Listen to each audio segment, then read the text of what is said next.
Hello students, in this video I am going to teach you the lesson Mitchell the Otter from the book First Flight. Chapter के writer हैं Gavin Maxwell. Gavin Maxwell जब केमिस्वेना के cottage में रहते थे जो कि Scotland के वेस्ट हाईलैंड्स में था, तब उनका डॉग जॉनी मर जाता है। मैक्सवेल इससे बहुत ज्यादा सैड हो जाते हैं और दोबारा डॉग के रखने के बारे में सोचते भी नहीं है, पर उनकी लाइफ विदाउट पेट एकदम अकेली हो जाती है। इसीलिए वो इस बार कुछ और पेट रखना चाहते हैं। तो देखते हैं वो इस बार किसे पेट रखते हैं। 1956 के अर्ली में राइटर ट्रैवल करते हैं साउदर्न इराक में। तब उनके दिमाग में एक आइडिया आता है कि क्यों ना इस बार डॉग की जगह एक ऑटर को पेट रखा जाए, क्योंकि कैमस फर्मा के चारों तरफ पानी ही पानी है और ऑटर्स अक्सर पानी में रहते हैं, तो ये इस एक्सपेरिमेंट के लिए एकदम सुटेबल जगह होगी, ऐसा राइटर ने सोचा। एक दिन उन्होंने ये बात अपने एक फ्रेंड से मेंशन करी कि उन्हें ऑटर रखना है, तो उसने भी सजेशन दिया कि टिग्रिस मार्शल्स से ऑटर रखना, क्योंकि वहां पे इतने कॉमन ऑटर हैं जैसे कि मच्छर पाए जाते हैं और वो सारे के सारे अरब के द्वारा पाले जाते हैं, यानी कि अरब के लोगों के द्वारा।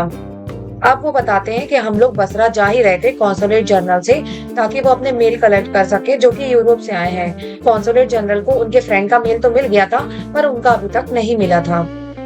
इसके बाद वो केबल करते हैं इंग्लैंड, लेकिन 3 दिन बाद तक भी कुछ भी नहीं होता। उसके बाद वो टेलीफोन कॉल ट्राई करते हैं, जो कि 24 आवर्स एडवांस में बुक करना पड़ता था। पहले दिन telephone line out of order थी, दूसरे दिन एक्सचेंज बंद था किसी रिलीजियस हॉलिडे की वजह से, और तीसरे दिन वहाँ पे ब्रेकडाउन था। उनका फ्रेंड निकल जाता है और उन लोग डिसाइड करते हैं कि 1 हफ्ते बाद मिलेंगे। 5 दिन बाद उनका मेल आ जाता है। लेटर लेकर अपने रूम में जाते ही हैं पढ़ने के लिए, तभी वो देखते हैं कि 2 अरब मैन स्क्वेटिंग करके बैठे हुए हैं पालती मारकर फ्लोर में, और उनके बगल में एक बोरा पड़ा हुआ है जो कि टाइम टू टाइम हिल रहा है, उसमें कुछ मोशन हो रहा है। और वो अरब आदमी उनको एक नोट हैंड ओवर करते हैं जिसमें लिखा होता है, हियर इज योर ऑटर, अब ये रहा तुम्हारा ऑटर। जब वो बोरा खोला तो उसमें से जो ऑटर निकला, राइटर बताते हैं कि उससे मेरा अटैचमेंट मेरे साथ ही खत्म होगा, और इस बात को सिर्फ वही लोग जान सकते हैं जिन्होंने कभी ऑटर पाला होगा। उस दिन जो प्राणी बोरे के बाहर निकला, कॉन्सुलेट के बेडरूम में टाइल्स पे यहाँ वहां जाने लगा। उस छोटे से प्राणी को देख के ऐसा लग रहा था कि वो मेडिवल टाइम का कोई छोटा सा ड्रैगन है, जो सर से लेके पांव तक एक सिमेट्रिकल पॉइंटेड स्केल में ढका हुआ था, जो कि कीचड़ से बनी थी। उसने पर हाँ, उसकी टिप जो कि नोज की टिप है वो उजागर थी किसी सॉफ्ट वेलवेट फर की तरह, जो कि चॉकलेट ब्राउन कलर का था। उसने अपने आप को झटका भी दिया जिससे एक धुएं का गुबार सा उठा, और उसको अपने असली रंग पे आते आते फिर भी 1 महीना लग गया। उसका नाम मिजबिल रखा। इससे पहले वो साइंटिस्ट के लिए एक अननोन प्रजाति था, इसलिए साइंटिस्ट ने उसका नाम लीट्रिगोलो पर्टिसिलियाटा मैक्सवेली रखा, यानी कि मैक्सवेल्स ऑटर। पहले 24 घंटे मिजबिल ना तो फ्रेंडली था और ना ही वो दोस्ती करना चाह रहा था। उसने सिंपली अपने आप को अलग थलग रखा हुआ था। उसने पहले दिन फ्लोर पे सोना सही समझा और उस अपने मालिक के बिस्तर से जितना हो सका दूरी बना के रखी। दूसरी रात मिजबिल अपने मालिक के बिस्तर में चढ़ जाता है और उसके पैरों के पास में सिकुड़ के सो जाता है, तब तक के लिए जब तक कि सुबह नौकर चाय लेकर नहीं आ जाता। जैसे जैसे दिन गुजरने लगे उसने अपना अकेलापन छोड़ दिया और वो सराउंडिंग्स में इंटरेस्ट दिखाने लगा। राइटर ने उसके लिए एक बॉडी बेल्ट बनवाया और उसको बाथरूम तक लेकर गया, जहाँ पर उसने बाथरूम में आधे घंटे पानी के साथ खूब एंजॉय किया। उसने वहां पे रोल किया, प्लंजिंग की, पानी में छलांग लगा दी और पूरा पानी खत्म कर दिया। और जब तक कि उसने पूरा बाथटब का पानी बिल्कुल खत्म नहीं कर दिया, वो वहां से नहीं हटा। उस दिन से राइटर को ये समझ में आ गया कि ऑटर्स का ये कैरेक्टरिस्टिक होता है कि जब तक कि वो पानी की आखिरी बूंद भी ना खेल लें, अगर बोल भरा हुआ है तो उसको वो पलटा देंगे, और अगर वो पलटा नहीं सकते तो उसके अंदर बैठ जाएंगे और वहां पर बैठ के वो पानी की एक एक बूंद खत्म कर देंगे। और अगर वो ऐसा करने में नाकाम हो जाते हैं तो उन्हें बहुत ही ज्यादा गुस्सा आ जाता है।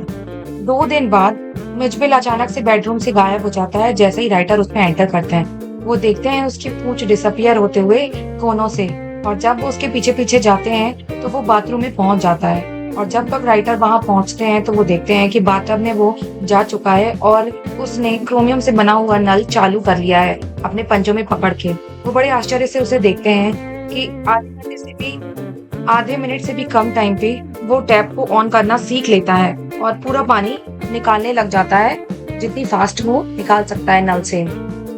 यहाँ पे राइटर सोचते हैं कि अच्छा हुआ उसने टैप को राइट डायरेक्शन में घुमाया था, अगर रॉन्ग डायरेक्शन में घुमाया होता तो ये अभी चिटरिंग यानी कि इरिटेशन के साउंड निकाल रहा होता और हो सकता है वो टैप को तोड़ दिया होता। जल्द ही मिज नाम बुलाए जाने पर रिस्पॉन्ड करने लगता था। राइटर अपना काफी वक्त उसके साथ खेलने में बिताते थे। वो रबर बॉल को रूम के चारों कोनों से ऐसे मारता था जैसे कि वो 4 पैरों वाला सॉकर प्लेयर हो। वो बॉल को कैच करने के लिए हाइट और डिस्टेंस मेजर करने में माहिर हो गया था। वो एक रियल प्लेयर की तरह सॉकर खेलने लग गया था और बॉल को अपनी गर्दन से जोरदार किक मारा करता था और उसने अपनी पीठ पे और पंजों के बल जगलिंग भी सीख ली थी। वो छोटे छोटे ऑब्जेक्ट्स जैसे कि मार्बल्स को अपने हाथों से जगल करने लग गया था। मिच के फेवरेट टॉय मार्बल्स थे। वो मार्बल्स को अपने पीठ के एक तरफ से दूसरी तरफ तक लुढ़काता रहता था और कई बार अपनी बैली पे भी लुढ़काता था बिना फ्लोर में गिराए। बसरा में दिन बड़े शांति से गुजर रहे थे, लेकिन लेखक को मालूम था कि उनको इंग्लैंड वापस जाना पड़ेगा और मिच को वहां ले जाना काफी मुश्किल भरा काम था। लंदन तक जाने वाली ब्रिटिश एयरलाइंस एनिमल्स को ले जाने की परमिशन नहीं देती, इसीलिए उन्होंने पहले पेरिस के लिए बुक करी फ्लाइट और उसके बाद पेरिस एयरलाइन से लंदन एयरलाइन तक। और वहां पर साफ इंस्ट्रक्शन थी कि मिच को 18 इंचेस स्क्वायर के पैकेट में ही पैक किया जाना चाहिए और उसे वहां अपने पैर के पास फ्लोर पर ही रखना पड़ेगा। इसीलिए राइटर एक बॉक्स बनाते हैं और सफर में जाने के 1 घंटे पहले वो मिच को उसके अंदर रख देते हैं ताकि मिच उस बॉक्स का आदी हो जाए और फिर वो जल्दी जल्दी मील के लिए निकल जाते हैं। राइटर बताते हैं कि जब वो वापस आए तो वहां पे एक बहुत ही अजीब दृश्य था। वो बॉक्स एकदम शांत था, लेकिन उसके एयर होल्स और उसके किनारे जो है वो ब्लड से ढके हुए थे। उनसे ब्लड बह रहा था और बह के सूख भी चुका था। जब उन्होंने बॉक्स को खोला तो उसमें मेज एकदम थकी हुई हालत में था। उसको देख के लग रहा था कि उसने बाहर निकलने के लिए काफी स्ट्रगल किया है और इस स्ट्रगल में अपने आप को घायल भी कर लिया है। उसने बॉक्स की लाइनिंग्स को एकदम टुकड़ों में फाड़ दिया था और जब राइटर उस बॉक्स को खोलते हैं तो वो आकर राइटर के पैरों पे चिपक जाता है। एयरपोर्ट पहुंचने के लिए सिर्फ 10 ही मिनट थे और एयरपोर्ट यहाँ से 5 मील दूरी पर था। अब क्या करते, मिच को इसी हालत में बॉक्स में डालते हैं और उसके बाद वो एक कार में बैठ जाते हैं। राइटर कार की पीछे वाली सीट में बैठ जाते हैं और ड्राइवर उन्हें किसी छूटी हुई बुलेट की तरह की स्पीड में लेके जाता है। एयरक्राफ्ट बस टेक ऑफ होने का वेट ही कर रहा था। ये दौड़ते हुए सारी ऑफिशियलिटीज पार करके जाते हैं। ये तो इनका भाग्य अच्छा था कि इनको एयरक्राफ्ट में सबसे आगे की सीट मिली थी और उन्होंने पूरे फ्लोर को न्यूज़पेपर से कवर कर लिया था। इसके बाद इन्होंने एयर होस्टेस को बुलाया और उसे एक फिश का पार्सल दिया जो कि मिच के लिए था और उनसे कहा कि इसे किसी ठंडी जगह पे रख दीजिए। उसके बाद उन्होंने एयर होस्टेस से बातें करी और अपनी पूरी बात बताई जो कि इनके साथ पिछले आधे घंटे में हुआ। उन्होंने इसको कॉन्फिडेंस दिलाया कि उनको कोई दिक्कत नहीं होगी और वो चाहे तो अपनी पैट को अपने घुटनों पर रख सकते हैं। अब यहाँ पे राइटर मजाकिया तौर पे कहते हैं कि वो बड़ी ही दयालु थी और मेरा मन था कि मैं उसकी इस दयालुता के लिए उसके हाथों को चूम लूं, पर ऑर्डर क्या करने वाला है इस बात से मैं अभी तक अनभिज्ञ था। अब उस फास्ट चलते हुए एयरक्राफ्ट में एक बहुत ही मजाकिया किस्सा हो जाता है। जैसे ही वो मिच के बॉक्स को अपने घुटनों पर रखते हैं वो निकलकर गायब हो जाता है और फिर थोड़ी ही देर में वहां लोगों की चीखने और चिल्लाने की आवाजें आने लग जाती है। एक औरत तो अपनी सीट पर चिढ़कर चिल्लाने लग जाती है, अरेट अरेट। इतने में राइटर को मिच की टेल का थोड़ा सा हिस्सा दिखाई देता है और उसके बाद वो उसको छुपता हुआ दिखाई देता है एक वाइट टर्बन इंडियन के पैरों के पास। और जब राइटर उसके पैरों के पास उनको पकड़ने के लिए झुकते हैं तो उनका चेहरा उस इंडियन की करी में कवर हो जाता है। यहाँ पर उनको एयर होस्टेस दिखाई देती है जो अपनी मोस्ट चार्मिंग स्माइल के साथ उनसे कह रही होती है कि आप कृपया अपनी सीट पर वापस जाइए, मैं आपके जानवर को ढूंढकर आपको वापस कर दूंगी। और जब वो अपने सीट पर वापस आ जाते हैं और अपनी गर्दन ऊंची करके मिच को ढूंढने की कोशिश करते हैं तो वो मिच का डिस्ट्रेस चिटर सुन लेते हैं और वो पहचान जाते हैं कि वो कोई और नहीं मिच ही है। और मिच भी घबराहट में आकर उनके घुटनों से अपनी नाक और गर्दन को रगड़ना शुरू कर देता है। मिच और राइटर लंदन में लगभग 1 महीने तक रखते हैं। वहां पर वो अपने सिलेक्शन ऑफ टॉयज के साथ में बहुत ज्यादा खेलता था और उसके टॉयज थे ping pong balls, marbles, rubber fruit और टेरापिन शेल जो कि राइटर ने उसके नेटिव प्लेस यानी कि इराक से लाया था। पिंग पोंग बॉल से तो उसने एक नया गेम इजाद किया था और जिसको वो कम से कम आधे घंटे तक तो खेलता ही रहता था। राइटर का जो सूटकेस उन्होंने इराक से लाया था वो जर्नी में डैमेज हो गया था और उसकी लिड में डैमेज की वजह से एक स्लोप क्रिएट हो गया था। अब मिच ने ये गेम बनाया था कि वो बॉल को सूटकेस के एक सिरे पर रखता था और जब वो लुढ़कती हुई दूसरे सिरे पर जाती थी सूटकेस के तो वो वहां जल्दी से पहुंचकर और उसके आने का इंतजार करता था छुप के। और जैसे ही वो आ जाती थी वो काफी सरप्राइज के साथ उसको पकड़ लेता था और फिर वापस उसको नेक्स्ट स्टैंड पे छोड़ आता था। राइटर लिखते हैं कि जब भी उसे घर के बाहर ले जाया जाता था एक्सरसाइज के लिए तो वो बिल्कुल वैसे ही लीड करता था जैसे कि वो कोई डॉग हो।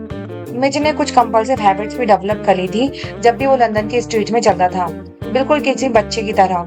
जैसे कि बच्चे स्कूल से आते वक्त या जाते वक्त हर पेवमेंट के सेंटर ब्लॉक में पैर रखते हैं, हर साथ में आयरन रेलिंग को टच करते हैं या हमेशा जो लैंप पोस्ट होते हैं उनके इर्द गिर्द से निकलते हैं। इस तरीके से दौड़ते हुए बच्चों की कुछ कंपल्सिव हैबिट्स होती हैं। इसी तरीके से मिच की भी एक हैबिट थी। राइटर के घर के ठीक सामने एक प्राइमरी स्कूल की सिंगल स्टोरी बिल्डिंग थी और उसके फ्रंट में 2 फीट ऊंची छोटी सी दीवार थी। मिच की आदत थी कि जब भी वो घर से जाता था तब नहीं बल्कि वापस आते वक्त वो उस पे जरूर चढ़ता था और वो उस पूरी लंबाई को जो कि 30 यार्ड्स थी उसको नापता था।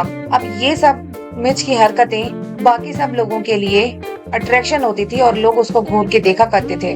राइटर बताते हैं कि जैसा कि मुझे लगा ही था कि एक एवरेज लंदनर को ये नहीं पता होगा कि एक ऑटर क्या होता है, इसीलिए जब लोग मिच को देखते थे तो वो वैरायटी ऑफ गैसेस बोलते थे और उनको मालूम भी नहीं था कि ऑटर एक ग्रुप ऑफ एनिमल्स की फैमिली से आता है जिसे मस्टलाइंस कहते हैं और इस फैमिली में और भी कई जानवर आते हैं जैसे कि बैजर, मॉन्गूस, वीजर, स्टोट, मिंक और भी कई। अब यहाँ पर जब भी वो मिच को बाहर लेकर जाते तो उन्हें अजनबियों से कई तरह के क्वेश्चन सुनने मिलते थे और कई बार तो ऐसे गैसेस सुनने मिलते जिन्हें सुन के उन्हें हंसी ही आ जाती थी। जैसे कि पूछा जाता कि क्या वो कोई बेबी सील है या एक स्क्विरल है या शायद एक वॉलरस है। और एक दिन एक डॉग शो के बाहर तो उन्हें हिप्पो सुनने में मिल गया और कई बार उसे लोग बीवर कहते थे या बियर कब कहते थे और एक ने तो लेपर्ड कह दिया था और एक बार का कहना था कि एक ब्रोंटोसॉर है। मिच को कई नामों से बुलाया गया सिवाय ऑटर के। एक क्वेश्चन है जिसे राइटर हाईएस्ट स्कोर देना चाहते हैं जो एक लेबरर ने किया था। एक बार एक लेबर एक स्ट्रीट में होल डे कर रहा था। वो दूर से ही मिच को देखकर अपने टूल नीचे रख देता है और अपने हैंड्स को अपने हिप्स में रखकर मिच को घूरने लग जाता है और जैसे जैसे मिच उसके पास आता जा रहा था उसके एक्सप्रेशन में और ज्यादा सरप्राइज होता जा रहा था और जब राइटर उसके बराबरी में पहुंच गए तो उसने उसे गौर से देखा, थूका और फिर गड़गड़ाहट सी आवाज में पूछा कि हेलो मिस्टर, ये क्या चीज है? So this is the end of the explanation part of Mitchell the Otter. I hope you have liked the video. Please don't forget to subscribe the channel.